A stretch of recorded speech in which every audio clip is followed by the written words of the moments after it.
Ngunit bago pa man mapatay ng matanda ang ating bida ay bigla namang napansin niya ang papalapit na atake ni Yan Tang. Napansin rin niya na ang martial arts na gamit ng batang ito ay katumbas ng isang Xuan Jia martial arts na nasa mataas na antas. Isang malakas na pagsabog rin ang naging resulta ng atake ni Yan Tang nang tumama ito sa lupa, ngunit nagulat na lang siya nang mapansin niya na wala na doon ang matanda. Mabilis namang sumulpot ang matanda sa likuran ni Yan Tang at agad niya ring inatake ito gamit ang kanyang pump technique kaya tumilapo na lang pababa si Yan Tang. Pagkatapos nito ay isang malaking pagsabog rin ang naging resulta nang bumagsak ang kanyang katawan. Pinilit na tumayo ni Yan Tang ngunit agad niyang naramdaman ang malaking pinsala sa kanyang katawan. Naisip naman ni Zhou Fan na kahit anong gawin nila ay hindi nila matatalo ang matanda na ito dahil nasa antas na ito ng Heavenly Profound Realm. Kaya kahit gamitin man nila ang kanilang buong lakas ay malaki ang agwat ng lakas nila. Naisip rin ng ating bida na kung hindi lamang siya nagbigay ng impormasyon tungkol sa nangyaring laban nila ng Seventh Ghost ay wala sana sila sa ganitong pangyayari ngayon. Kaya nagtaka na lang siya kung ano kaya ang kanyang maaaring gawin. Agad namang bumaba ang matanda at kanyang sinabi na huwag sana siyang sisihin ng ating bida sa gagawin niya dahil ang dapat nilang sisihin ay ang kanilang mga sarili lamang. Lumabas ang mga pawis sa mukha ng ating bida at kanyang naisip na talagang papatayin sila ng matandang ito. Ngunit bago pa man tuluyang makalapit ang matanda ay agad namang sumigaw si Ning-er na tigilan na niya ito. Dahil kung hindi ay papatayin niya ang kanyang sarili kung hindi pinakawalan ng kanyang lolo ang mga kaibigan niya. Nagulat naman ang matanda nang makita ito kaya tinanong niya si Ning-er kung ano ang kanyang ginagawa. Sinabi rin niya na kapag hinayaan niya ang dalawang ito na mabuhay, tiyak na mamamatay ang kanilang pamilya sa kamay ng Yuming Valley. Ngunit agad namang binalaan ni Ning-er ang matanda na kung maglalakad pa siya sa kanilang dalawa ay itutuloy niya ang pagpatay sa kanyang sarili sa kanyang harapan. Natakot naman dito si Yan Tang kaya agad niyang inutusan si Ning-er na huwag itong gawin. Nanginginig naman sa takot ang matanda at kanyang sinabi na wala silang magagawa dahil hindi nila maaaring magalit ang Seven Noble Families, kaya dapat niya silang patawarin sa gagawin niya. Nang marinig ang sinabi ng matanda ay agad namang tumawa si Zhou Fan na siyang ikinagulat niya. Nagsaad rin si Zhou Fan na kung akala niya ay maliligtas ang kanilang Zhou family kapag pinatay niya silang dalawa ay nagkakamali siya doon. Dahil kapag ginawa niya ito ay mas lalong mapapadali lamang ang kanilang pagkawasak. Nagtaka ang matanda nang marinig ito kaya nagtanong siya kung ano ang ibig sabihin ng ating bida. Agad namang itinuro ni Zhou Fan si Yan Tang at sinabi niya na ang lalaki na ito ay nanggaling sa Jianhao Mansion, isa sa mga noble ng Seven Families. Kaya tinanong muli ni Zhou Fan ang matanda kung kaya nga ba talaga niyang kalabanin ng isang malaking pamilya kapag pinatay niya ang lalaki na ito. Hindi naman dito naniwala ang matanda at sinabi niya na sa tingin niya ay niloloko lamang siya ng mga ito. Dagdag pa niya na kung mayroon ng mga tagapagmana ng Seven Families na magpunta sa kanilang lungsod ay tiyak na malalaman niya ito. Agad namang sinabi ni Zhou Fan na ang mga disciple ng Seven Families ay nakakalat sa ibang parte ng kontinente at sa tingin niya ay walang sino man ang obligadong magpaalam ng kanilang lokasyon. Tinanong rin ni Zhou Fan kung hindi ba nakita ng matanda ang klase ng espada at martial arts na ginamit ng lalaki na ito. Kaya tumawa na lang si Zhou Fan at sinabihan ng matanda na kung hindi siya naniniwala ay patayin na niya ang lalaki na ito. Ngunit isa lamang ang dapat niyang tandaan, ang kanyang aksyon ay ang magiging katapusan ng kanyang buong pamilya. Dagdag pa ni Zhou Fan na kahit nahulihin man sila ng matanda at ibigay sa Yuming Valley ay hindi ito tatanggapin ng Yuming Valley, dahil maaari itong pagsimula ng digmaan sa gitna ng dalawang pamilya. Kaya tinanong niya ang matanda kung sino sa tingin niya ang magiging scapegoat ng Yuming Valley pag nangyari yon. Bigla namang natahimik ang matanda nang marinig ito at agad siyang lumuhad sa harapan ng dalawa upang humingi ng paumanhin sa kanyang ginawa. Ipinabatid rin niya na nagawa lamang niya ito dahil hindi niya alam ang pagkatao ng dalawa. Bigla namang tiningnan ni Zhou Fan si Yan Tang at sinabihan ito na kung nais niyang mailigtas si Ning-er ay dapat siyang umarte bilang isang noble. Agad itong ginawa ni Yan Tang upang takutin ang matanda. Agad namang tumakbo si Ning-er sa kanyang lolo nang makita niya na lumuhad ito. Kaya tinanong niya ang dalawa kung ano ang ginagawa nila. Ngunit agad namang pinigilan ng dalawa si Ning-er at inutusan nila itong tumahimik muna. Nilapitan ni Zhou Fan ang matanda at tinanong niya ito kung alam ba niya kung ano ang posisyon ni Yan Tang sa Jianhao Mansion. Dahil kung alam niya lang kung sino ang sinaktan niya ay tiyak na masasabi niya na talagang magiging katapusan na ng kanilang pamilya. Tiyak niya rin na hindi sila hahayaan na lang ng Jianhao Mansion dahil sa ginawa niya. Nang marinig ito ay natakot ang matanda kaya agad siyang humingi ng paumanhin sa kanilang dalawa dahil sa nagawa niya. Dagdag pa niya na hindi niya alam ito. Tinanggap ito ni Joe Fan ngunit sinabi niya na dadalhin nila si Ning-er sa kanilang pag-alis.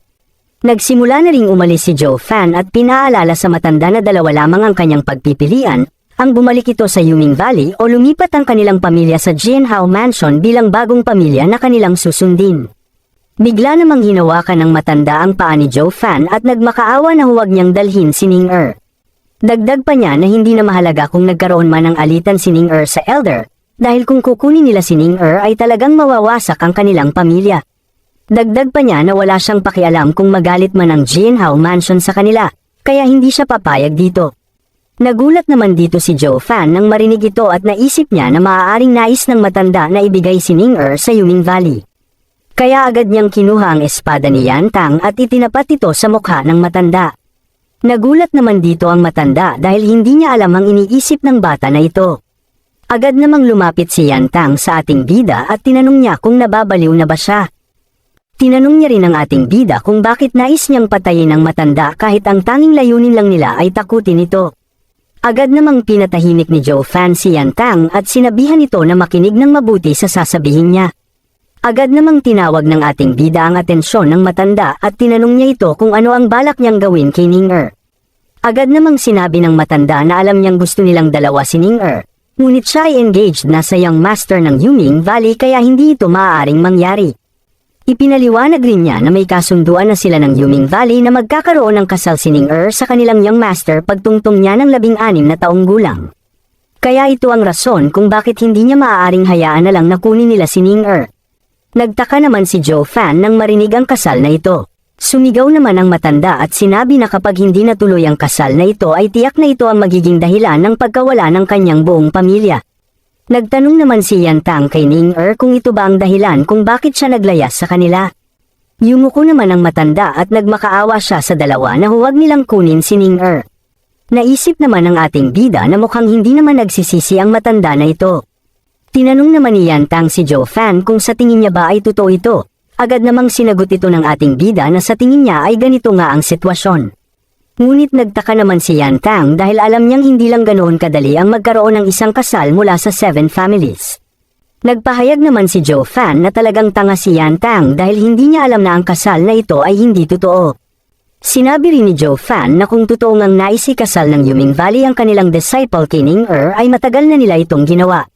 Tinanong rin ni Joe Fan ang matanda kung may nakita na ba siyang mga babae na kinasal sa Yuming Valley na nakabalik ng buhay sa kanilang pamilya. Nagulat naman dito ang matanda nang mapagtanto niya ang naisipahiwatig ng ating bida. Sinabi rin niya na ang Yuming Valley ay isang mataas na pamilya at ito ang namumuno sa kanilang lungsod, kaya ang kanilang pamilya ay walang kakayahan na tanungin ang mga ito ng mga kondisyon. Dagdag pa niya na sa ngayon ay nakatakda na ang kanyang apo sa kanilang young master kaya hindi na niya pakikinggan pa ang mga sasabihin ng ating bida. Tumawa naman si Joe Fan nang marinig ito at tinanong ang matanda kung ano kaya ang magiging reaksyon niya kung sasabihin niya na ang mga babae na ikinasal sa Yuming Valley noon ay mga patay na. Kaya tinanong niya muli ito kung nais niya pa rin bang ibigay si Ning-er sa kanila.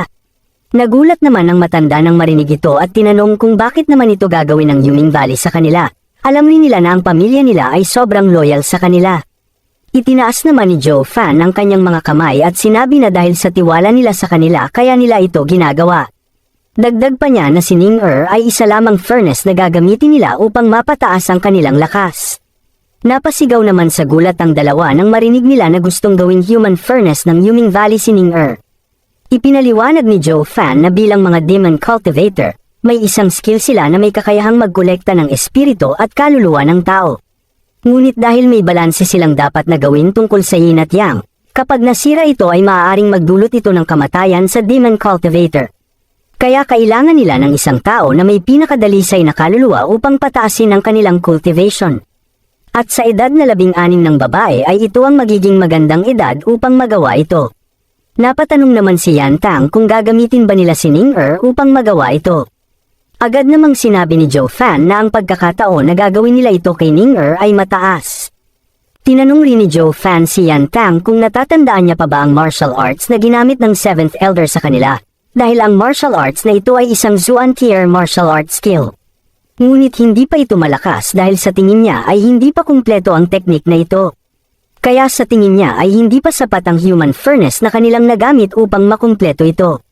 Natakot naman dito si Yan Tang dahil hindi niya inaasahan na ito ang mangyayari kay Ning at ganito kademonyo ang Yuming Valley. Kahit na ang lolo ni Ning ay hindi rin makapagsalita nang marinig ito. Makalipas ang ilang sandali ng pag-iisip, nagpahayag naman ang matanda na kung totoo nga ang sinasabi ni Joe Fan ay dapat siyang umalis sa lungsod na ito. Ngunit umiyak naman si Ning dahil ayaw niya ito. Ngunit agad naman na sinabi ng kanyang lolo na huwag na siyang mag-alala sa kanila. Dahil siya na mismo ang makikipag-usap sa Yuming Valley tungkol dito. Hinawakan niya rin ang ulo ni Ning at sinabi na huwag na siyang bumalik sa kanilang pamilya. Biniro niya rin ito na kapag bumalik siya ay talagang ipapakasal siya nito sa Yuming Valley. Pagkatapos ay agad nang umalis ang kanyang lolo sa gubat, pinigilan naman siya ni Ning na huwag itong umalis ngunit tuluyan nang umalis ang lolo niya. Tinawag rin ni Ning ang atensyon ng ating bida at tinanong kung malalagay ba sa panganib ang kanyang lolo at ama. Ipinaliwanag naman ni Joe Fan na kung hindi babalik ang kanyang lolo ay tiyak na mamamatay ang kanilang buong pamilya. Ngunit kung makaligtas man ang kanyang lolo, tiyak niyang mamamatay ang kanyang ama at mga kapatid. Bumuhos naman ang luha sa mukha ni Ning nang marinig ito. Kaya nang makita ito ni Yan Tang ay mas lalong nagalit siya kay Joe Fan dahil sinabi niya pa ito. Dagdag pa niya na maaari silang maghanap ng isang martial artist na mas malakas sa Seventh Ghost upang takutin ito para hindi niya patayin ang pamilya ni Ning.